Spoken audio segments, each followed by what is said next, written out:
नमस्कार। आज हम रामायण के विशाल सागर में एक तरह से गोता लगा रहे हैं।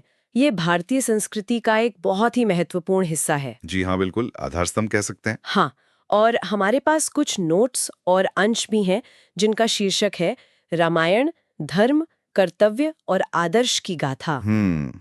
तो आज का इरादा यही है कि इस महाकाव्य के मूल विचारों को समझें, इसकी बनावट कैसी है और इसका इतना गहरा असर क्यों रहा है। सही। और ये याद रखना जरूरी है कि इसे आदि काव्य भी कहते हैं, मतलब संस्कृत का पहला महाकाव्य। हाँ हाँ, महर्षि वाल्मीकि ने रचा था इसे।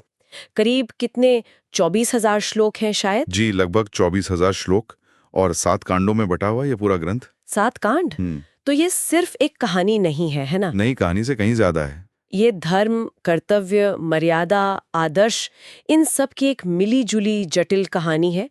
और केंद्र में है भगवान राम, जिन्हें सत्य और धर्म का प्रतीक माना जाता है। हाँ। तो चलिए समझते हैं कि ये प्राचीन कथा आज भी इतनी मायने क्यों रखती है। बिल्कुल।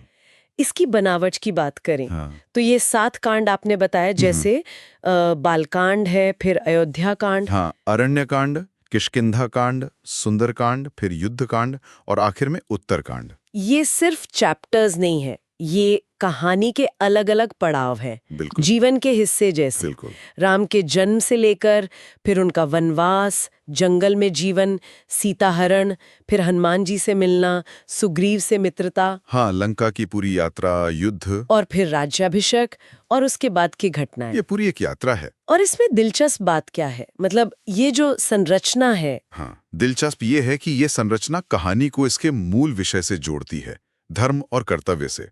हर कांड, हर मोड़ पर एक नैतिक चुनौती है। अच्छा। और राम का जो चरित्र है, उन्हें मर्यादा पुरुषोत्तम कहा गया है। वो इसीलिए कि वो हर स्थिति में, चाहे कितनी भी मुश्किल क्यों ना हो, धर्म के रास्ते पर चलते हैं। मर्यादा पुरुषोत्तम, यानी जो मर्यादाओं में रहकर भी सर्वश्रेष्ठ हो। सही। वो सिर्फ एक आदर्श राजा या बेटे ही नहीं, बल्कि हर भूमिका में, चाहे भाई हो, पति हो, मित्र हो, अपने धर्म को निभाते हैं। और ये धर्म का जो विचार है, इसमें परिवार की भूमिका भी बहुत बड़ी है ना। हाँ, बिल्कुल। पारिवारिक मूल्य बहुत अहम है। जैसे राम का अपने पिता के वचन के लिए सब कुछ छोड़ देना, ये सिर्फ आज्ञा पालन नहीं, पुत्र धर्म था। जी। और लक्ष्मण को देखिए, भाई के लिए बिना कोई सवाल किए वन चले गए। वो सिर्फ प्यार नहीं, वो भाई का धर्म था। और भरत, भरत का त्याग तो अद्भुत है। सिंहासन नहीं लिया, राम की खड़ाओं रखकर राज चलाया। हाँ, ये सब त्याग और कर्तव्य के ही अलग अलग रूप हैं। धर्म को कैसे जिया जाता है, ये दिखाते हैं। और इसी तरह सीता का चरित्र, वो सिर्फ राम की पत्नी के तौर पर ही महत्वपूर्ण है या? नहीं, बिल्कुल नहीं। स्रोत उन्हें सिर्फ छाया नहीं मानते, वो संघर्ष सहयात्री हैं। त्याग है उनमें, सहनशीलता है, पर साथ ही गरिमा और अपना एक स्टैंड भी है। वो सिर्फ साथ नहीं चलती, वो अपने मूल्यों पर अडिग रहती हैं।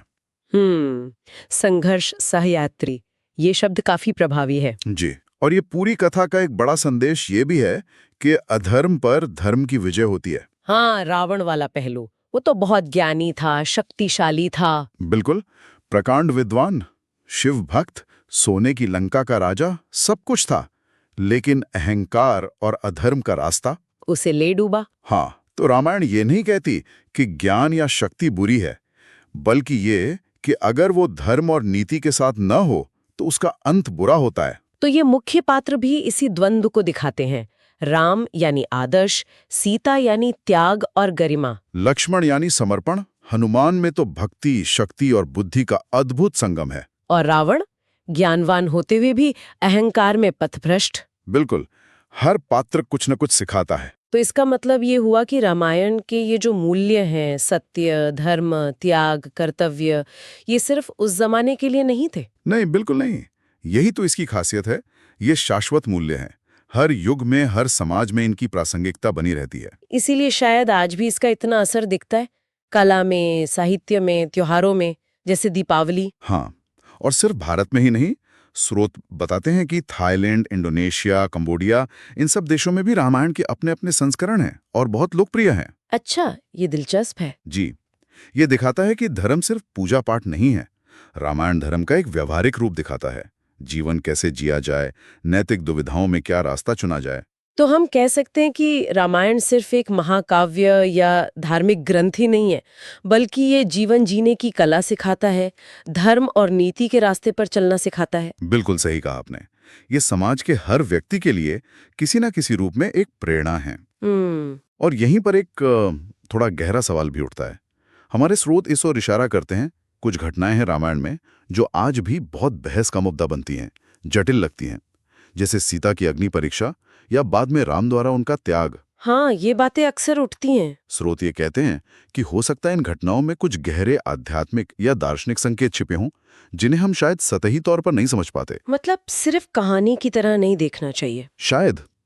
तो सोचने वाली बात यह है कि क्या ये जो प्राचीन कथाएं हैं, ये सिर्फ हमें अच्छे बुरे का पाठ पढ़ाती हैं, या इनमें जीवन की वो गहरी परतें, वो जटिलताएं भी छुपी हैं, जिन्हें आज भी हमें समझने की कोशिश करनी चाहिए। ये सवाल शायद हमें अपने साथ लेकर जाना चाहिए।